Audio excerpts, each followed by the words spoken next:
नमस्कार, अस्सलाम वालेकुम और जय हिंद। आप देख रहे हैं भारत हेडलाइन। मैं हूं आपका होस्ट। मिडिल ईस्ट इस समय एक बार फिर उबाल पर है। कतर पर हुए इजरायली हमले के बाद तुर्की और ईरान की एंट्री ने हालात को और भी तनावपूर्ण बना दिया है। सवाल यह है कि क्या अब इस विवाद से पूरी दुनिया खींच सकती है एक बड़े युद्ध की ओर? आइए जानते हैं पूरी कहानी। कतर की राजधानी दोहा पर हुए इजरायली हमले ने पूरे अरब जगत में हलचल मचा दी है। इस हमले में कतरी सुरक्षा अधिकारी और कई हमास के सदस्य मारे गए। इसके बाद से अरब देशों में एकजुटता दिखाई दे रही है। तुर्की ने साफ कर दिया है कि अगर जरूरत पड़ी तो वह हमास के नेताओं को अपने देश में शरण देगा।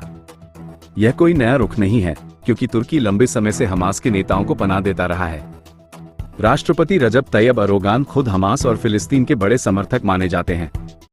इतना ही नहीं, एर्दोगान ने इजराइल के प्रधानमंत्री बेंजामिन नेतन्याहू की तुलना हिटलर तक से कर डाली। अब बात करते हैं तुर्की की ताकत की। तुर्की नाटो का सदस्य है और सैनिक क्षमता के मामले में इजराइल से कहीं आगे खड़ा है।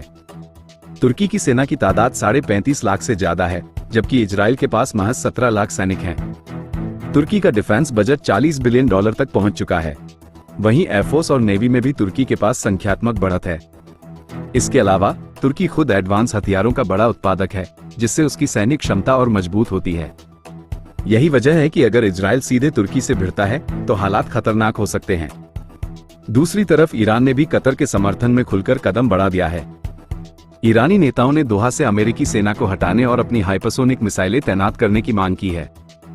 ईरान ने चेतावनी दी है कि अगर इजराइल ने दोबारा हमला किया तो तुरंत जवाब दिया जाएगा। इस बीच अमेरिका और इजराइल दोनों इस हमले को स्वतंत्र ऑपरेशन बता रहे हैं, लेकिन अरब दुनिया में यह माना जा रहा है कि इसमें अमेरिका की सहमति भी शामिल थी। कतर अब दो मोर्चों के बीच फंसा हुआ है।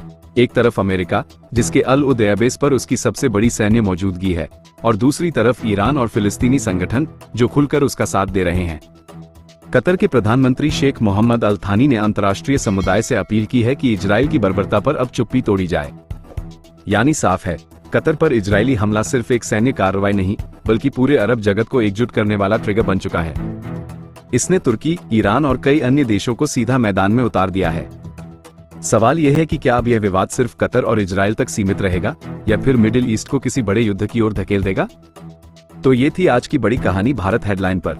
कतर पर हुए इजरायली हमले के बाद मिडिल ईस्ट में हालात बिगड़ चुके हैं और नई समीकरण बन रहे हैं। क्या अब तुर्की और ईरान खुलकर इजराइल के खिलाफ उतरेंगे, और क्या अमेरिका इस बार भी इजराइल के साथ खड़ा रहेगा? जवाब आने वाले दिनों में साफ हो जाएगा। फिलहाल इतना ही। देखते रहिए भारत हेडलाइन। नमस्कार। अगर आपको हमारे चैनल की वीडियो पसंद आई हो तो उसे लाइक, शेयर और सब्सक्राइब करना न भूलें। वीडियो को अंत तक देखने के लिए आपका धन्यवाद।